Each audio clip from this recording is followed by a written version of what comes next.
This presentation, as I say, is by Gavin Reid. He's the Chief Security Architect and Head of Threat Research at Recorded Future. I will pass over to Gavin. Thank you. Thank you.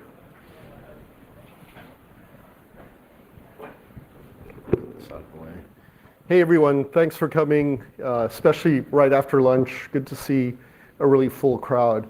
Let's see if my thing will work now. Aha, there we go.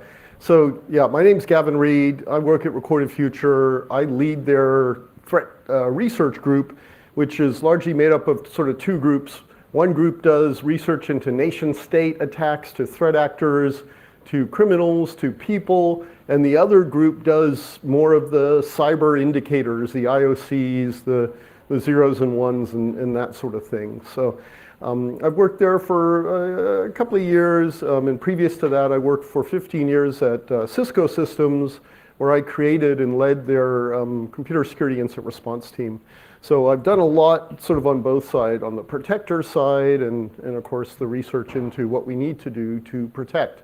What Recorded Future does is it pulls together indicators, it pulls together techniques, it pulls together the infrastructure that the hackers are using so we can use that against them, right? The hackers are lazy, they're going to use the same stuff over and over again, they're going to use the same malware, the same exploit pack, the same command and control over and over again if it works. So you want to take those things, you want to summarize them, and you want to pay attention to them and use them, and that's a lot about what my team does. Now, I'm going to go into a little bit of a detail of one particular incident of how we do that today, sort of taking it all the way from how we find the stuff, what we do with it, and then what a CERT team does.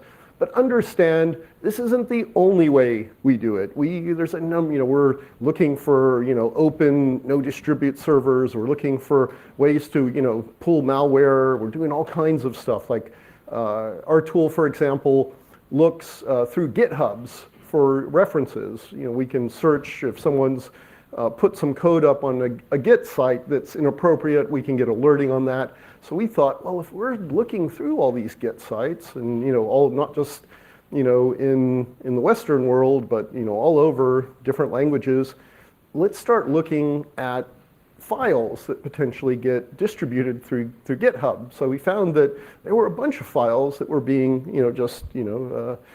stuck up on GitHub, and we were thinking, well, they're probably malware, right?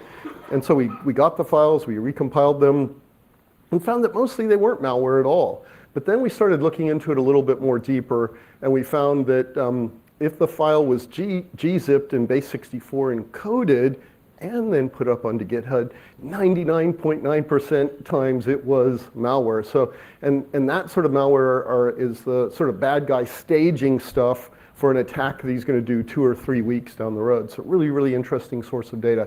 So I'm going to talk a little bit about one source of data today, but understand we do all kinds of stuff. This is just one example. First off, we're going to talk about some hackers, and I want you to know, hackers were hurt in the making of this presentation. We do, from time to time, out hackers. We talk about who they are. We share with law enforcement what they've done. If you're interested in one that we did this year, Google Recorded Future and Tessa 88. You can see an example of one. We've done a lot of work with stuff that's sort of pending litigation, the Dark Overlord as well. So no hackers were hurt. This isn't a real hacker. It is, all of the screenshots and everything we're going to show is a real hacker. It's just not this guy, right? It's not Big Zero Dot. I made that up. This isn't someone that we're going to try and prosecute. He's an example. This hacker is interesting in that he has been in the business, so you can see, for about 7 years, right? Long time. Big Zero Dot. And he does actual hacking. So many of the threat actors, the threat actor groups, they don't really do any hacking. All they do is they buy credit cards, or they buy data dumps and they resell them. They have no idea how to hack. They don't really understand anything about computers. This guy's different. So a lot of what I'm going to be showing you today comes from what is sort of loosely known as the deep dark web or the criminal underground. And I'll tell you, I've seen this particular graphic presented upside down by folks who ought to know better, with the concept being that, you know, the clear web is this tiny little peak of the iceberg, and the dark web is this like mysterious big amorphous area. That's complete BS. In fact, what we found is the clear web really, really big, and the dark web's kind of small. So a lot of what we're talking about here today comes from sites that are on the clear web, but you need very specialized permissions in order to get access to it. So you have to have other bad criminals that will take, vouch for you and say you're a good person or a bad person. You have to participate in a certain manner on these forums, or you'll get kicked out. You have to know Russian slang really, really well, or you're going to get kicked out. And we pull information, both from these, what's known as the dark web, the .onion, and Tor protected sites, and some of these clear web sites where you need, specialized access to get on there. And in some sites, we'll set up a persona. All we have to do is, get a user account on there. We can start pulling information directly from this forum that we can use to sort of spy on what the hackers are doing. And then there's other ones on the, where the admins are really paying attention, where we have to, get a persona, and then that persona has to do nothing for a while, and then he has to just sort of read messages like an individual human would read it. And then stop. And he's got to be doing it during the sort of normal daytime or user hours of the country that he's meant to be coming from. And he has to originate from the country that this forum is serving. And then, so like on one side, if we can just sort of, get bulk access and spider the server, the admin doesn't care, we can bring that into our tool all in, a period of days. Some of the higher value sites, it takes us 6 months because we have to do it really slowly. We have to do it, and we have to stop, and we have to do nothing for a couple days because we have to sort of look like a normal user. So that's a lot of what my team does. And again, dark web ain't that big. So we look at links. We follow a lot of links, the way that we find things. These are links that we followed just in a 24-hour period inside of our product. And you can see the clear web, there were millions. The dark web, thousands. Ones we care about 9. So again, if people tell you this, deep, dark, huge web, complete nonsense. So the hacker that we're looking at today, this big 0 dot, he actually has some form. He's known to both sell and create exploit kits. That's not easy to do. That's pretty hard. There's a lot of people that get exploit kits and sell malware, but he actually has created ones in the past.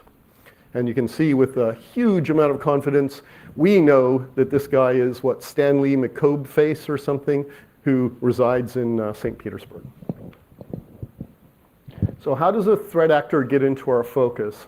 So you can see this is a period of from 2013 all the way to the beginning of this year. Each one of those little dots is references to this particular hacker either being talked about or doing stuff in the criminal underground. So he's got a lot of activity. So that alone would make us think, hey, this guy might be doing stuff that our customers could be interested in. Here's the so what do these little reference things, what do they look like? Here's his first post on a criminal forum, and you can see he's talking about himself, and he's got his ICQ number, right? So that's the first pivot point for us. We've got something to like link him to other things, so good. Here's another one of those posts. He's advertising a cash out service through betting sites. So what you do there, if you have some money that you've gotten illegally, like you've got credit cards or maybe someone's PayPal account, you can transfer that over to him. He'll invest this in a gambling site, then you can gamble, and if you win, you can take that money and actually deposit it, hopefully a little washed from how you originally got it. So he's advertising this service back in 2015. So this guy, he does, like many of the threat actors, a little bit of everything. Here's another one where he's selling Austrian bank credit cards, right? This one's good because we've got a Telegram account, right? So now we've got, ICQ. Let me see, do we have anything else on this one? Yes, we've got his 2 email accounts. So you may, so we've got ICQ, we've got Telegram, we've got his 2 email accounts. And you may say, well, why don't these hackers just set up a new email every time they advertise something? Wouldn't that be good OPSEC, right? It'd be hard for us to track. And it would be good OPSEC. It would be hard for us to track, but they don't, because what happens is over time, like this guy now has been in the business, for 7 years, and it's all relating back to this Telegram account, to these 2, to the previous 2 emails, to his ICQ number. So he has repeat business that's based directly off of those emails. And as he builds a reputation in the criminal underground, people associate that with him. Now, he could go on a forum and say, hey guys, I've changed my email. I'm Big Zero Dot. I'm no longer this, I'm that. But half the people wouldn't believe them. Half the people would think his account's been taken over. So his reputation, his ability to make money in the criminal underground is intrinsically linked to these accounts. So we see them showing up again and again and again. So in this particular case, where he came into focus is we had a customer who got hit either by him or one of the bits of malware that he was selling. So they reached out to us and said, hey, can you give us more information? We can't detect it, we don't know where it comes from, but we've actually seen and we think that we've linked it to this particular criminal actor. And you can see here, March 25th, he was selling on a bunch of different forums. It was basically a 2-part malware thing. The first one was a downloader, which basically, it was an inject that went into a Word doc, a PDF, a zip file, a RAR file. And what that would do is it would reach out and it would download a remote access toolkit. So it was a tool part thing. Here we're showing the first part being sold, and it's pretty cheap, right? 15 bucks, $20. Pretty inexpensive. You can buy the lifetime exploit thing to make it for $1,000. Here's one of the forums that he's posting on. You can see he's telling you 0 detects, 0 out of 33. These are where he's taken it to a no distribute antivirus site, virus site, to test his malware to see if any of the normal virus software can detect it. These no distribute sites are run by the criminal underground, and they test malwares. You can use them for proofs, but they don't send any of the information back to the Symantec's of the world, to the McAfee's of the world. They keep it all in-house. It's almost like a bona fide, here is how you know that what I'm selling you is going to be successful. For this particular $15 exploit, you don't have to click on anything after you open the Word doc. You don't have to, click on something or enable anything. You just have to open it. You just have to open the PDF. Here's that same thing for sale on one of the high-level forums, and you can see in this one, I think it's a little bit more expensive. Anyway, and you can see again, it's the same, even though I've blurred it all out, same Telegram account, the same email account that he'd used back in 2012. So the first thing we do, we know we want to try and get this particular bit of malware, check it out. So we contact the hacker. And you can see here, we say, hey bro, interested in your exploits. You want to sell. So we're establishing a rapport with the hacker here. And then we're asking about his detection, any proofs, they're written in Python, and of course, what does he do? He ignores us and doesn't respond. But we keep bugging him, and then eventually he sends us a proof linking to one of these hacker non-distribute AV sites, saying that you can see here 0 out of 20. So 20 different virus scanners hit it, no one found it. So what do we have to do next? Any guesses? I'm looking at a sea of, come on. We got to get some Bitcoin, right? Bitcoin is the currency of the criminal underground. So, we obviously, use quite a bit of Bitcoin. We do a lot of direct threat actor engagement. But when we use Bitcoin, we don't want it to get traced back to us for obvious reasons, right? I don't want, these guys coming to my house and visiting me. So we use, just like the criminals use, we mix it up with the Bitcoin mixer. So if you're not, and in fact we use multiple Bitcoin mixers, but if you're not familiar with what a Bitcoin mixer is it'll take our little $20 transaction and it'll blend it in with like 50 other transactions. So it'll take like $2 from our $20 transaction and mix it with $8 from someone else's and $4 from someone else's, and it sends it from wallet to wallet, and it mixes it, pulls it apart, mixes it and pulls it apart, mixes it and pulls it apart, until eventually it's extremely, you can ask some of your friends in law enforcement that are probably in this room, makes it very hard to trace. People think Bitcoin is anonymous. It is not anonymous. It's like easy, super easy to trace. But if you use, in our case, we'll go to something like Coinbase, which is a place where you can just buy Bitcoin in America, and then we'll send it through a number of these mixers, and until we get to the point where we're actually going to send it to the hacker, and at that point he really can't trace back where it came from. So he can't see, this came from recorded future, this is going to be used against me, this is not some other criminal doing it, this is some of the good guys trying to find me out. He'll never be able to see that. So you can see here, this is us sending it directly to his wallet. Right, so he's got his $20 in Bitcoin, which at the time, and of course in each one of these things, you can see the service fee here, right?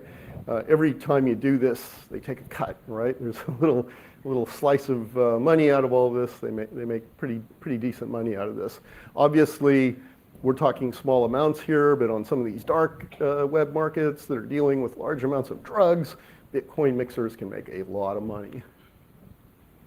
So then we buy it, right? We reach out to him and say, hey guy, what was it now? 0.0039 of a Bitcoin is yours. You've got your money.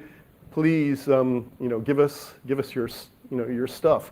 And I'll tell you now, we do direct actor engagements on behalf of our customers or on behalf of law enforcement pretty often, and often the amounts are more than $20. In which case, what we would do, and we didn't do it here because the amount was so small, but what we do is we get basically an escrow service. And what escrow service is often the admin of the particular dark website. He'll run escrow, and what he'll do is he's sort of a trusted guy because he creates all the accounts. He's the admin for the server. He will then, we'll send our money to him, and the guy will send his malware or data dump or whatever it is that we're buying to the escrow agent. The escrow agent will look and verify that they're both valid, and then he'll take his cut. Again, good way these people make a lot of money, and then release them to us. But in this particular case, we didn't care, and the reasons why we didn't care, it was $20, and he's been selling this stuff for 7 years. This guy has a long history of selling malware. He's not going to rip us off. He's not going to take a chance. So anyway, we say, bro, it's paid, and we give him the blockchain that shows it going to his address. And then, of course, we get the file. So he sends us a link to download it on a NAND file, and then again, he sends us the results of running this no distribute antivirus site against it, 0 detections. So we got it. Download it, got the malwares. And then what we do is we sort of pull it apart to try and get some of those indicators to see what sort of makes it, why is this not being detected? What can we do to bring it into our product? And the way we do that is through reverse engineering the file. I'm sure a number of the folks in this room are very familiar with reverse engineering. I'm not going to go into a lot of detail other than to say as we pull in samples like this, we do dynamic, we do static, we do network analysis on the files. There's strengths and weaknesses and all. Doing static analysis is really great. We pull strings. There's no risk. I can have anyone on my team do static analysis and not necessarily infect themselves or the organization. And then also in doing static analysis, if the bad guy has put, like let's say it's a nation state piece of malware, and he's put a trigger in there that would let the people using it know when it's been executed. Then he'd see we're executing this in America, not where we think it is, and then he goes ahead and shuts it down. Doing static analysis, you don't take that risk, right? Doing dynamic analysis, sort of what happens, you could think of the way most people experience this isn't through doing it dynamically themselves, but they run it through sandboxes, and of course we do both. And then of course network transport, we look and see what happened over the network during the execution of this malware to see if there's anything we can do from a signature-based, network signature-based, that would help us augment what we're doing, say, from the static and dynamic analysis on the endpoint. Is there anything on the network that we could trigger and we could pattern? So here's us using PE Studio, pulling out some indicators. You can see we're pulling out some hashes, and we're just basically getting some strings. You can see there, outlook.txt. It's a little suspicious. Here's us using X32 debug and doing dynamic analysis. And what this does is it steps through the code piece by piece. So the first one, it just checks if there's an internet connection, right? So if you're just running it, there's no internet connection, nothing happens, it dies. But if it does, then it does DLL loading of some of the C2s.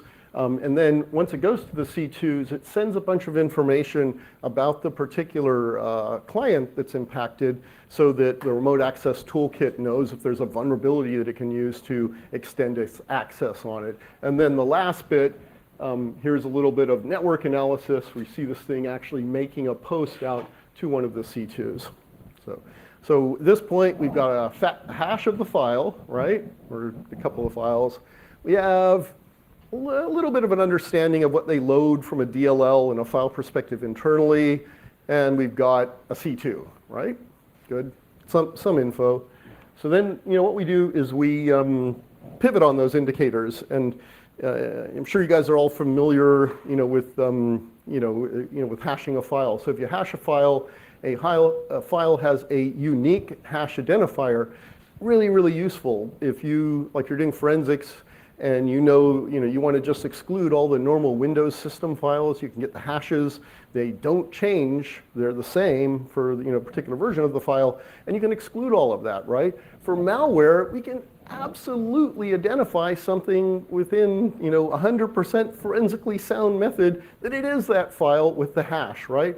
So that's good, but it's kind of limited. So what some smart researchers did using, and here I'm just doing it in VirusTotal, using a thing called imp hashes, they said, well, what about if that file is very similar, wouldn't the hashes be kind of similar too? So they algorithmically worked out a way that you could see hashes where, let's say I just change a couple of bits in the file. Let's say I just change the domain name that the C2 goes to, but 99.9% of the file is the same. Then what imp hash will do is it'll pull out all of the similar hashes. So we do that, we run that into VirusTotal and find a whole bunch of other related command and controls. So what are these? These are command and controls from other $20 customers of this particular vendor. So good stuff. This is what the back-end remote access toolkit looks like. You can see here, this is what, if you were the bad guy, you were logging in, this is sort of what you'd see. Here's some of the configuration things that you can do with it. You can tell it to delete its executable after it executes, so there's really no trace of it. And then here's a client, one of us, connecting to it just to try it out. So when we're doing all of this stuff, we're thinking of, how do I create YARA rules that would be able to detect this? How do I do a signature from a network perspective that we can use with tools like Shodan to see where are all these other KPOT, remote access toolkits throughout the world, and how to identify those? All of this stuff we do by kind of setting it up in a lab and checking it out. This is our sandbox, really nice graphic. If any of you guys use the same one, you'll recognize it. But you can see here, it's identified this thing pretty heavily as being a Trojan, which it is. So then what do? We take that data and we normalize it. And you can see here, we do these things called intel cards that have all of the associated information about a particular bit of malware. So if you see this, if you match on any of the indicators, you can have a pretty good idea of what it does.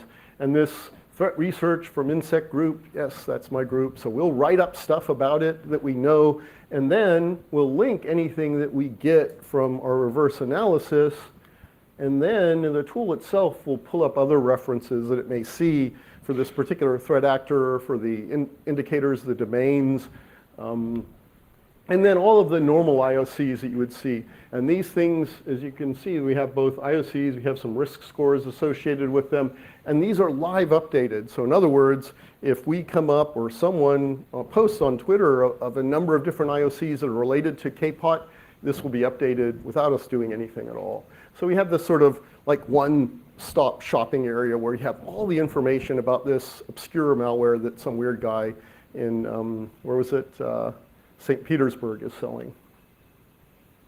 We also tag all of the attack matrix stuff so that if you're looking for specific types of attacks, or you want to see if you can protect against specific types, we have that all sort of channelized inside of the tool as well. And then, so got all this information, how does a SOC use it? How do you sort of take that and actually do anything with it? I wish it was easier, but for a lot of people it looks a lot like this. So we have a whole bunch of security devices that we could feed with good threat intelligence.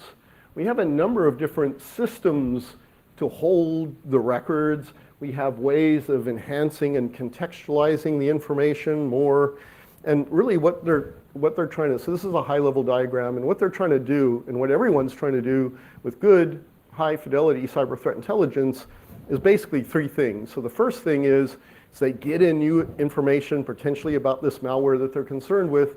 They want to go back through their old system of records to see, well, this is new stuff. It wasn't detected. Do we have any people that were impacted by this before we knew about it? So they've got to be able to do that, right? The second thing they have to do is say, is anyone connected right now? Do we have people that are connected to that command and control right now? And if so, then that becomes more a little bit of an emergency, more of a deal with it kind of in a live way. And then lastly, they need to set up alerting so that if something comes that's based off of these indicators in the future, they'll see it, they'll be able to link right back to the intel card and understand explicitly what threat they're facing, where it came from, and what they need to do to fix it. So this is sort of how it's done at a high level. Here's how we did it in my old company. And you can see here we have a bunch of different sources of good threat intelligence.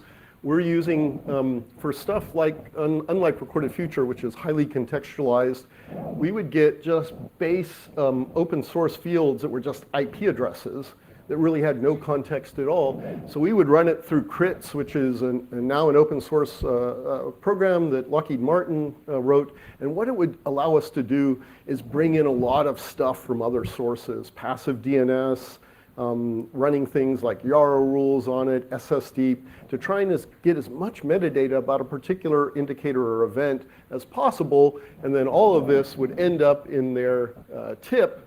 And then the way that they would do that, pass comparison, instant comparison, and new event coming up is all in sort of lookup tables and Splunk. So that Splunk, a lot of it from a detection perspective is done through actual plays that the SOC does. So they look up a specific, and I'll give you an example of this before we end. They would look up a specific threat that they're concerned with to see if anyone is impacted by it and then deal with it sort of personally. But then stuff that they have a higher level of fidelity with, they would throw directly into their threat mitigation system. You could think of this as your SOAR automation platform, and I know a lot of people have spent tons of money with Phantom and all the rest, but in reality what this is a bunch of Perl scripts. And what that does is if we have like indicators like MD5 hashes that we know are bad, we send them to our endpoint client so that they can detect and block on those.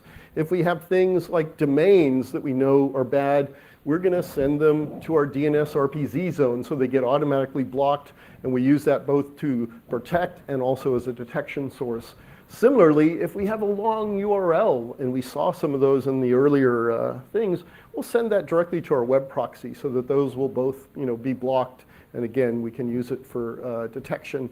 And then from an IP perspective, if we just have a DNS name, we'll send that to our BGP black hole. All of these things happen at the speed of light, and they happen over and over again throughout the day, all automated. And the only thing that really ends up being user done is the follow-up of, okay, so someone got blocked as they went out on the internet. Why? What have they, is their system infected? Do they need to get fixed? What does one of those blocks look like? Here you go, this is a web proxy on this particular thing, reaching out to one of the command and controls. And you can see here, blocked, and then this cool little thing that we put in here. Researchers have found stuff. And then if you were at Cisco, this is what it would look like, either on your full browser or part of your browser as an ad or another thing. It says, you've been blocked by us, don't panic, and you can report misclassification. And of course that goes to dev null, right? No one pays any attention to that. So that's pretty much what the blocks look like. If we go back to the plays, anyone that's blocked, we'll then go back and say, did you go somewhere that was blocked? And if so, why? Here's an example. We're looking at, so we've got a list of what we know are bad URLs, bad domains, and we're looking through a web proxy over a 24-hour period and saying, hey, did anyone go there? And if you went there and got blocked, then someone is actually going to look into your system. We're going to do some forensics. We're going to see if perhaps you're a system that's gotten out of compliance or some new thing has happened that we don't have protection against, and we have to get your machine reloaded. So anyway, this is what it looks like. Indicators, source, references, and then we run the command in Splunk, and you can see here we got 99 events. So for this particular set, this guy's very prevalent. Obviously, going back to a huge network like Cisco, there are a lot of people. They have a couple 100,000 machines on it at any time, but this guy was pretty effective, and there was a number of machines that were impacted by the kind of stuff that he did. So these things would all become cases for IT to go and remediate. We know, first off, it's commodity malware, right? Remember how much it cost? 20 bucks. It's not a nation state. It's nothing you need to be that concerned with. That being said, you don't want someone leaking secrets directly out of your corporate network. So all we know, because we have good contextual information about the type of attack, that these particular finds just need to be flattened. We need to flat reload them, and we don't need to worry about it. This isn't indicative of some terrible nation state or APT attack. This is commodity malware that we just need to get rid of. But it's effective because the guy's a good coder. And then leading to your SOC worker here on the Gold Coast. This is, I'm sure, what you all look like, right? Sitting at the beach, dealing with your alerts. And then if you go back, to the security researcher, this is something that we would do. Like, it probably took me longer to tell you this than it honestly takes us to do it. This is something we do on a regular basis, wash, rinse, repeat. So anyway, hopefully some of this was interesting. I think we still have time for questions, do we? 10 minutes, yeah. Any questions? Yes? What are your thoughts on threat intelligence life cycle and aging out of indicators? Have you looked much into that? For example, if a legitimate website becomes compromised and is posting something and they remove it and it's come up in an indicator as something that's been malicious and things start getting blocked and websites break as a result of that. What are your thoughts on aging out those particular indicators? The question was, what are your thoughts on aging out indicators? Have I thought about it? Yeah, unfortunately, I've thought way too much about it. It's one of those things that, some things last for a long time, right? So like an MD5 hash lasts forever. It's good, right? If there's malware, it has an MD5 hash, it ain't changing in 10 years. It's going to be good. Domains are less good. So I think the first time that I got hit by this really heavily was we at Cisco running the web proxies. We would get information from various security other lists, usually pretty high fidelity, and we would block based on that. And I got a phone call, very angry people we had started blocking ESPN. And ESPN, popular site in America, and we looked at it, and it was basically ESPN was serving up some adware, some malware, right? It was good, but it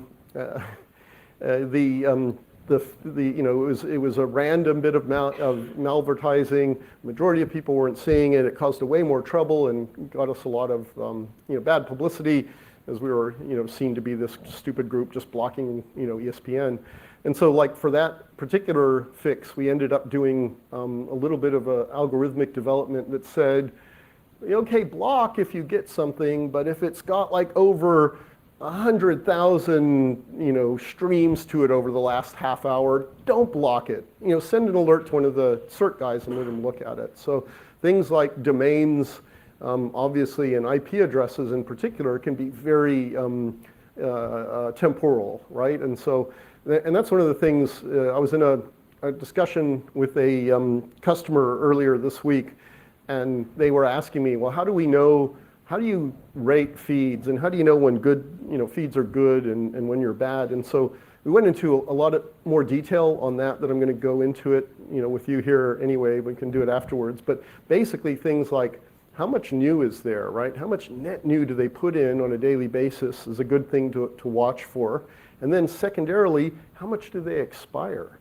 Because some of these things, like if you're saying IP address is bad and it's on a commercial cable modem network, literally, those things change every 4 hours or something. So you could say it's bad for 4 hours. Anything longer than that, you're just wasting everyone's time. So I guess there's layers upon layers upon layers to that question. It's not an easy one. I think I've managed to equivocate right over it. So, any other questions? No one's going to ask, how come you pay the bad guys money? Okay. Yeah. Well, good. Thank you very much.